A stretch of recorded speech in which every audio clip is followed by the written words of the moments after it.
Hello, users! What the fuck? What's popping? Welcome back to Hell No Joe Day. I will be making a myriad of anti-Joe attack videos. I'm going to attack Joseph.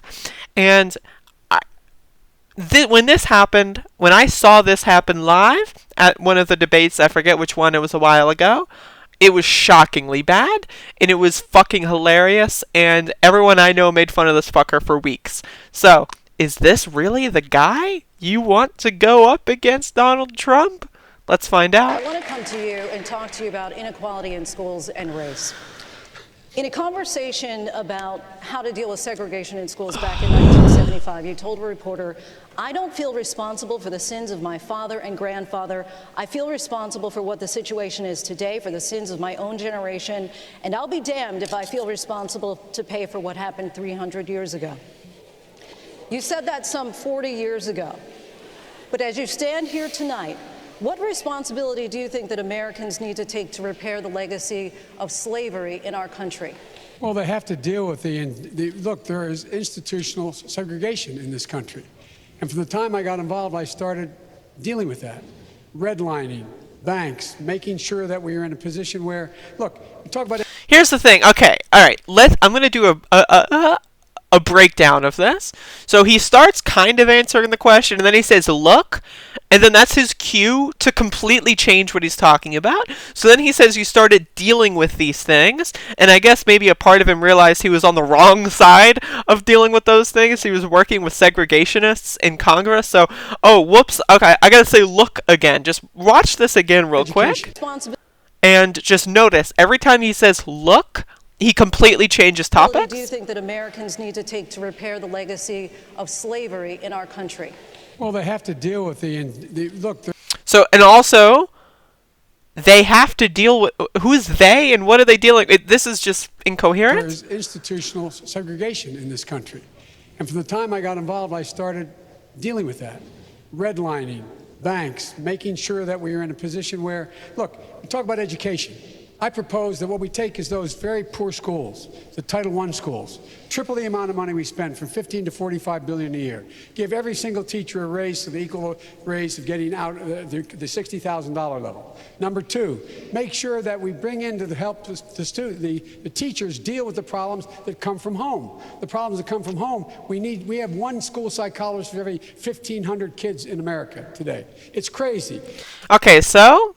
By the way, remember when all these people are running for president? LMFAO? Anyway, so basically he does something that he takes, like, he answers this question. First of all, he doesn't answer the question, and he starts rambling. But what he's saying here is a premise that you can hear and you go like, that kind of makes sense, but where he's going with it is the thing that's important. Like, yeah, sure, increase funding, good. Increase the salaries of of teachers, good. Like, give more guidance counselors in schools, good. That's all good. But like at the same time, the teachers are required. I'm married to a teacher. My deceased wife is a teacher. They have every problem coming to them. We have to make sure that every single child does in fact have 3, 4, and 5-year-olds go to school, not daycare, school. And also, of course, he's blaming, like, the households. Like, oh, the teachers, they're fine, but it's really like, oh, those poor households, man, they don't know how to raise kids. And yeah, sure, there may be a grain of truth in there. Like, a lot of people don't know how to raise kids. But at the same time, it is a very stunning generalization that is extremely inappropriate given the question that he received that he's literally not answering. Yeah, make sure that every single child does in fact have 3, 4, and 5-year-olds go to school, not daycare, school. We bring social workers into homes of parents to help them deal with how to raise their children. It's not that they don't want to help, they don't know quite what to do. Play the radio, make sure the television, make sure you have the record player on at night, the phone, make sure the kids hear words. A kid coming from a very poor school, or a very poor background, will hear 4 million words fewer spoken by the time they get there. There's so much no, I'm going to go like the rest of them do, twice over, okay? Unbelievable. Okay, so again, there's that grain of truth, and it's like, yeah, there are situations where there's not necessarily bad parents all the time, but there's just parents that are preoccupied with work. And that's one of those things, is you're blaming a lot of kids, like, for example, don't get to hang out with their parents a lot if they live in a situation where there's a single mother, and that single mother has to work for like 12 hours a day or 8 hours a day even. You know what I mean? Like, when I was growing up, my mom worked a majority of the time I was at home and stuff like that. So I didn't really get to talk to her that much for most of my childhood. And like, from maybe like 8 or so to by the time I was like 13 or 14, I really barely ever saw her. So it's like one of those things. And I grew up in a relatively lower middle class situation. It wasn't until I had a surgery, and then basically the health insurance company decided not to pay for that surgery, and then my family went bankrupt, and then my mom, like, I'm not going to get into that here, but when I was growing up and I was in my formative, like, childhood, like, early development stuff, I was relatively decently well off, and I'm super thankful for that. But at the same time, you can't blame people for the societal situations that they're in. Like, saying that someone is a bad parent because they just don't have the time to constantly be attending to their child, that's not necessarily a problem with them, that's more so a problem with society. And you can make an argument, of course, that, like, yeah, maybe you shouldn't have kids if you're not ready, but at the same time, it does, like, the real world doesn't work like that, and that's what the problem with Joe Biden's answer is here. First of all, it has nothing to do with the question he was asked. He was asked about, like, segregation and like, like, that kind of stuff, and he just spins that into essentially like, black people don't know how to raise kids, and I'm going to teach them how to raise kids, and it's just super, super bizarre. And he goes off into this, I just gotta... School, not daycare. It's school. We bring social workers into homes of parents to help them deal with how to raise their children. It's not that they don't want to help. They don't know quite what to do. Play the radio. Make sure the television, make sure you have the record player on at night. It's one of the... There are people out there that literally say this guy is in peak mental form. Like, Jesus. Play the radio. Put the television on at night. Wait, excuse me?